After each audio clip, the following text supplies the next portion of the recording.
নমস্কার বন্ধুরা, আপনারা দেখছেন পারফেক্ট পলিটিক্স, সাদা বাংলায় রাজনীতির কথা।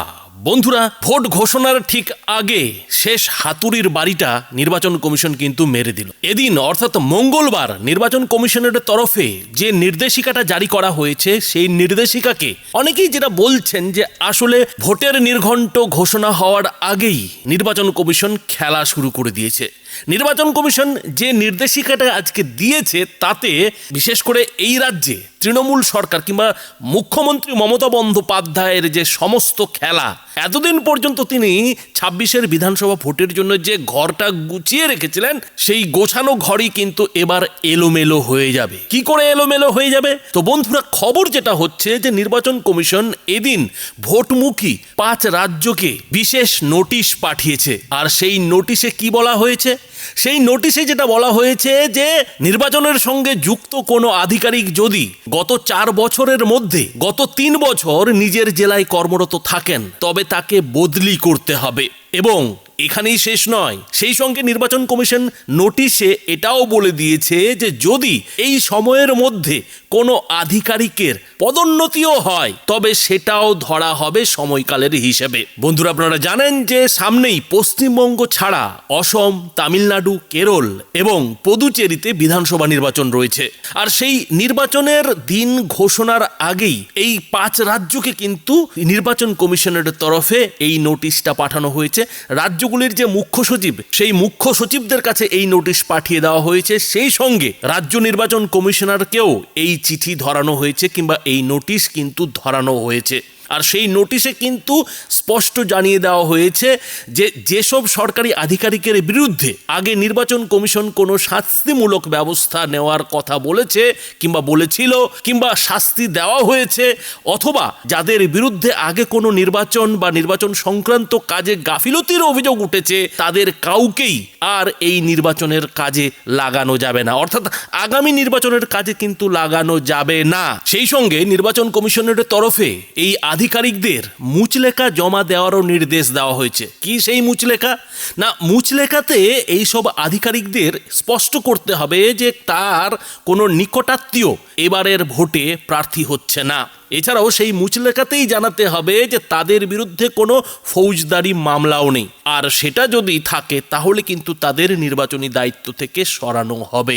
আর ঠিক এই জায়গাটাতেই যেটা প্রশ্ন উঠছে যে এই যে নির্বাচন কমিশনের নির্দেশিকা, এই নির্দেশিকার ফলে সব থেকে কোন রাজ্যের সরকার বিপাকে পড়বে? সেই রাজ্যের সরকারই সব থেকে বেশি বিপাকে পড়বে যে রাজ্যের সরকার এই ভোটের আগে তার নিজের মতো করে আধিকারিকদের গুছিয়ে নিয়েছে, বিভিন্ন আধিকারিকদের এদিক ওদিক অদল বদল করে ভোটের রণকৌশল সাজিয়ে রেখেছে।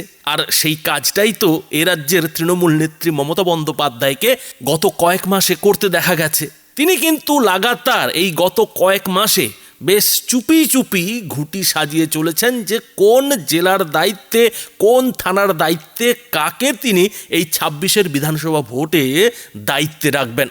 কিন্তু নির্বাচন কমিশনের এদিনের যে নোটিশ, সেই নোটিশ পুরো ব্যাপারটাকেই কিন্তু ভণ্ডুল করে দেবে। মমতা বন্দ্যোপাধ্যায় যেভাবে তার ঘুঁটিটা ২৬-এর জন্য এই পশ্চিমবঙ্গে সাজাতে চেয়েছেন, সেটাতেই কিন্তু এদিন নির্বাচন কমিশনের যে নোটিশ, সেই নোটিশটা কিন্তু হাতুড়ির বাড়ি মেরেছে। বন্ধুরা, আপনারা জানেন যে এরই মধ্যে সুপ্রিম কোর্টে এসআইআর এর যে মামলা, সেই মামলার নির্দেশিকা বেরিয়ে গেছে, রায় বেরিয়ে গেছে। এবং সেই রায়ে মমতা বন্দ্যোপাধ্যায় অন্তত এতটুকু বুঝতে পেরেছেন যে এসআইআর এর খেলা শেষ হয়ে গেছে। এসআইআর এর বিরোধিতায় তৃণমূল নেত্রীর যত ধরনের রণকৌশল, যত ধরনের মারপ্যাচ, যত ধরনের খেলা, সমস্তই কিন্তু শেষ হয়ে গেছে। কেননা সুপ্রিম কোর্টের নির্দেশে এটা পরিষ্কার হয়ে গেছে যে এসআইআর বাতিল হচ্ছে না এবং এসআইআর এর ভিত্তিতেই কিন্তু চূড়ান্ত ভোটার তালিকা প্রকাশিত হতে চলেছে। তবে হ্যাঁ, সেটা 14 ফেব্রুয়ারি নাও হতে পারে। কেননা এই যে সুপ্রিম কোর্টের নির্দেশ, আরও 7 দিন অতিরিক্ত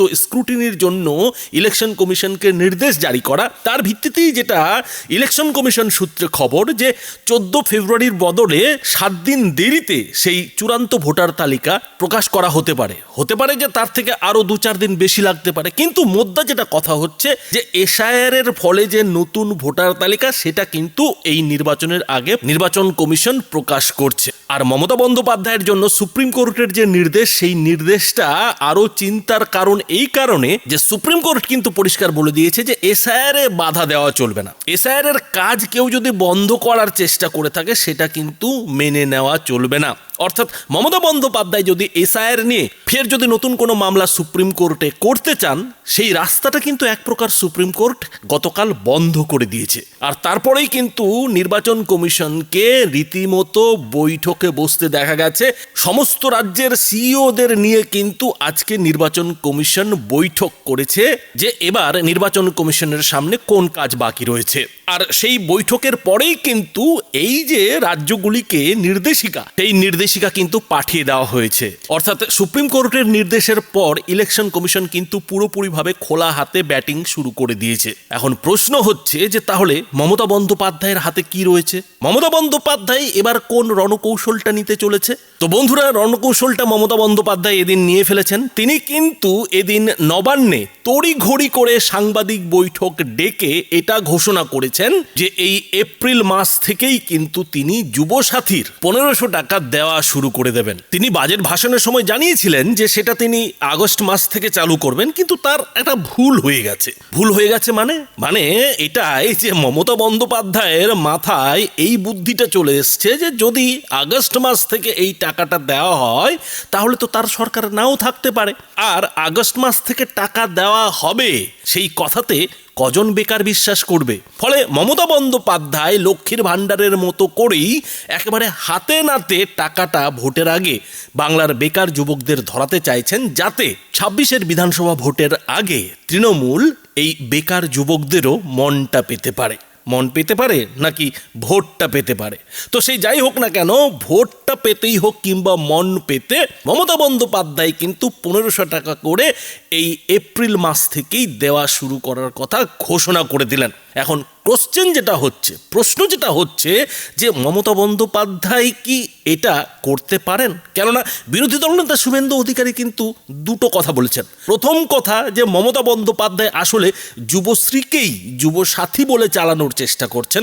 আর দ্বিতীয় কথা, এই যে মমতা বন্দ্যোপাধ্যায় 15 আগস্ট থেকে এই নতুন প্রকল্পটা চালু করার কথা বলেছিলেন, সেটা তো তিনি করতে পারেন না। কেননা মে মাসের নতুন সরকার ক্ষমতায় আসার পর পূর্ণাঙ্গ বাজেট পেশ হবে। তো যে নতুন সরকার আসবে সেই তো ঠিক করবে যে কোন প্রকল্পে টাকা দেওয়া হবে আর কোন প্রকল্পই বা বাতিল করা হবে। কিন্তু মমতা বন্দ্যোপাধ্যায় সেসব যুক্তি শুনতে রাজি নন। তিনি যেটা ঠিক করেছেন যে এই এপ্রিল মাস থেকেই তিনি বেকার যুবকদের পকেটে 1500 টাকা করে দেওয়া শুরু করে দেবেন। এবং সেই সঙ্গে তিনি আশার বার্তা দিতে গিয়ে এটাও বলেছেন যে এই 1500 টাকা বেকারদের ততদিন দেওয়া হবে যতদিন পর্যন্ত না তারা চাকরি পাচ্ছেন। এখন কথা হচ্ছে যে যুবসাথীর প্রকল্পের তো এরকম কথা ছিল না। যুবসাথীর প্রকল্পে তো বলা হয়েছে যে সর্বোচ্চ 5 বছর পর্যন্ত রাজ্য সরকার এই টাকাটা দেবে।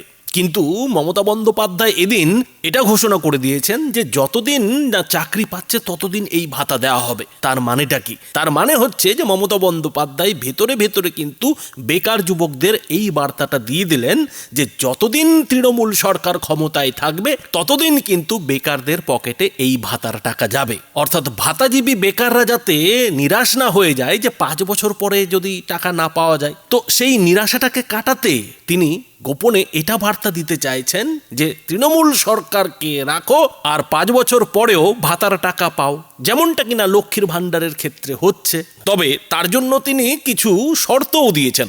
আর সেই শর্তগুলো হচ্ছে যে সেই টাকাটা পেতে গেলে অনলাইনে ফর্ম ফিল আপ করলে হবে না। তার জন্য তিনি প্রত্যেকটি বিধানসভায় শিবির করবেন, ক্যাম্প করবেন, আর সেই ক্যাম্পে এসেই কিন্তু বেকার ভাতার ফর্ম ফিল আপ করতে হবে। অর্থাৎ বন্ধুরা খেলাটা বুঝতে পারছেন? মমতা বন্দ্যোপাধ্যায় ভালো মতোই জানেন যে তার কাছে যুবসাথী প্রকল্পের জন্য যথেষ্ট টাকা নেই, আর এই টাকা সমস্ত বেকারদেরও দেওয়া সম্ভব নয়। কেননা এই মুহূর্তে রাজ্যে যে পরিমাণ বেকার আছে তাদের প্রত্যেককেই 1500 টাকা করে মাসে দিতে গেলে এই রাজ্য সরকারটাই ফতুর হয়ে যাবে। ফলে মমতা বন্দ্যোপাধ্যায় কিছু ঝাড়াই পোছাই করতে চাইছেন। তিনি দেখে নিতে চাইছেন যে এই বেকার ভাতাটা কোন বেকারদের পকেটে ঢুকছে, কোন বেকারদের এই টাকাটা দেওয়া যাবে। যারা জয় শ্রীরাম বলছে তাদের পকেটে তো এই বেকার ভাতা ঢোকালে হবে না, তাহলে তো পুরো বেকার ভাতার টাকাই বেকার হয়ে যাবে। বরং যারা জয় বাংলা স্লোগান দিচ্ছে তাদের পকেটেই তো এই ভাতাটা ঢোকাতে হবে। এখন কথা হলো যেটা, যে মমতা বন্দ্যোপাধ্যায়ের এই যে তড়িঘড়ি করে যুবশ্রীর প্রকল্পের টাকা এপ্রিল মাস থেকে চালু করা, এর পেছনে আসল উদ্দেশ্যটা কি? তো বন্ধুরা, রাজনৈতিক বিশ্লেষকরা যেটা বলছেন যে লক্ষ্মীর ভাণ্ডারের যে 500 টাকা মমতা বন্দ্যোপাধ্যায় বাড়িয়েছেন, তাতে লক্ষ্মীর ভাণ্ডার পাওয়া মা বোনেরা যে খুব একটা খুশি এমনটা কিন্তু না। কেননা তারা ভেবেছিলেন হয়তো মমতা বন্দ্যোপাধ্যায়ের সরকার 1000 টাকা করে অন্তত বাড়াবে, কিন্তু সেই জায়গায় দাঁড়িয়ে মমতা বন্দ্যোপাধ্যায় শুধুমাত্র 500 টাকাই বাড়াতে পেরেছেন। কেননা ভাড়ে মা ভবানী দশা। ফের যদি 2026-এ কোনোভাবে তৃণমূলের সরকার ফিরে আসে তাহলে তো সরকার চালানোটাই জ্বালা হয়ে যাবে। ফলে মমতা বন্দ্যোপাধ্যায় ভালো মতোই বুঝতে পারছেন যে এবার লক্ষ্মীর ভাণ্ডারের অস্ত্র 2026-এর বিধানসভা ভোটে কিছুটা হলেও ভোতা হবে।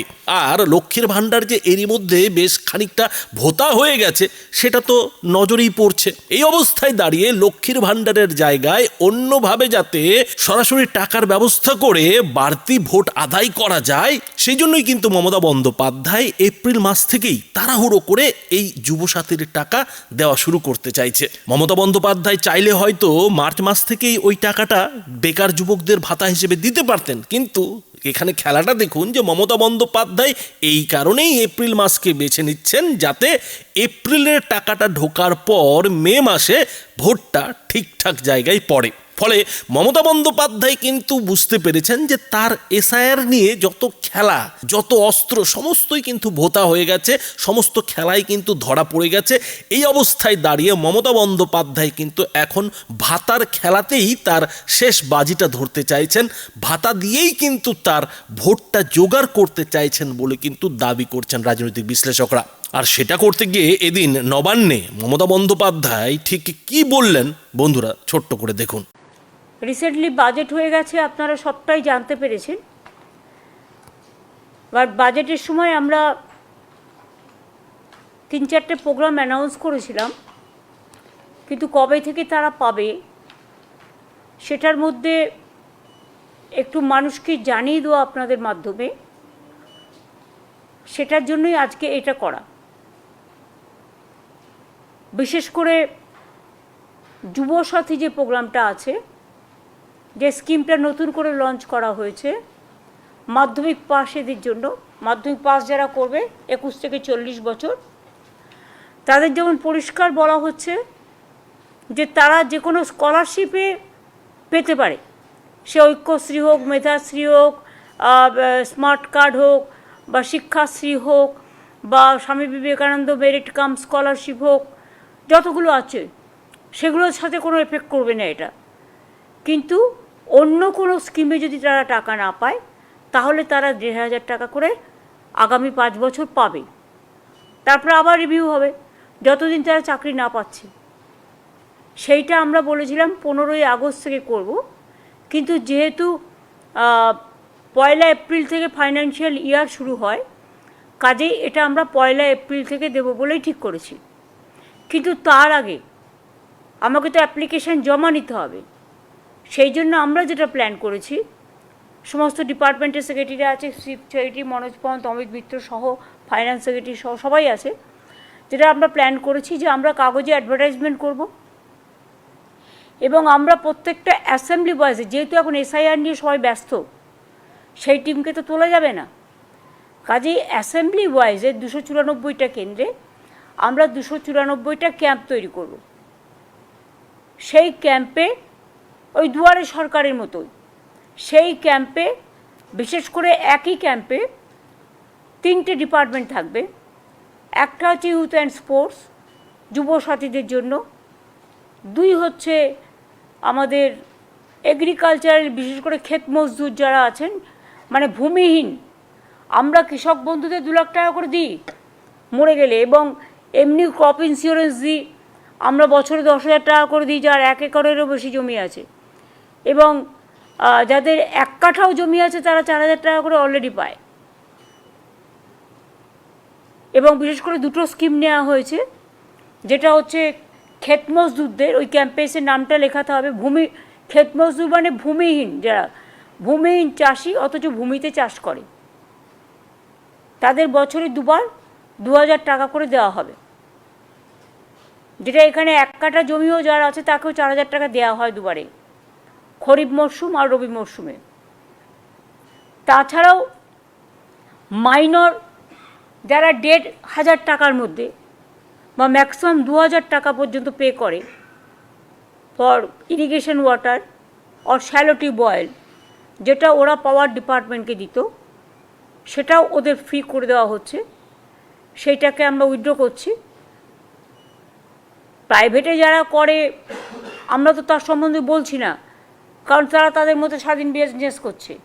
আমরা যারা আমাদের কাছে দরখাস্ত করবে 2,000 টাকার লিমিটের মধ্যে, আমরা তাদের জন্য এগ্রিকালচারাল ডিপার্টমেন্টের লোক থাকবে, যুবসাথী যুব ডিপার্টমেন্ট থাকবে, এগ্রিকালচার ডিপার্টমেন্ট থাকবে, আর মাইনর ইরিগেশন অ্যান্ড পাওয়ার, কারণ এই টাকাটা পাওয়ার ডিপার্টমেন্ট নিত।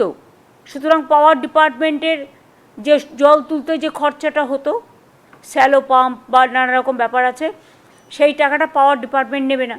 সুতরাং পাওয়ার ডিপার্টমেন্ট আর মাইনর ইরিগেশন, এই 2টো ডিপার্টমেন্ট, এই 4টে ডিপার্টমেন্টে 4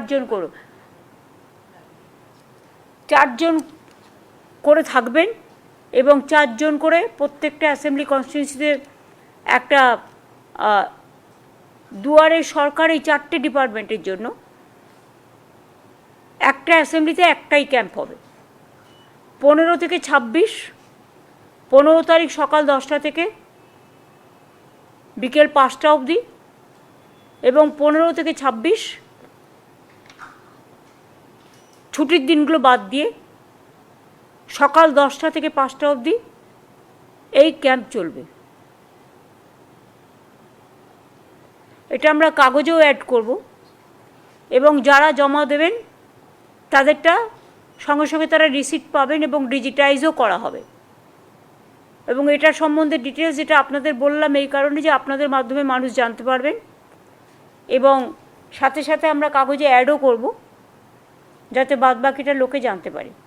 যেহেতু টাইমটা শর্ট, তাই আমরা এখনই অনলাইনে যাচ্ছি না, কারণ অনলাইনে কে পাঠাবে না পাঠাবে রিভিউ করতে, সার্ভে করতে বহুত টাইম লেগে যাবে, ফলে ডিপ্রাইভড হয়ে যাবে। আমরা সেটা চাই না, একটু কষ্ট করে এসে তাদের দরখাস্তটা জমা দেবে।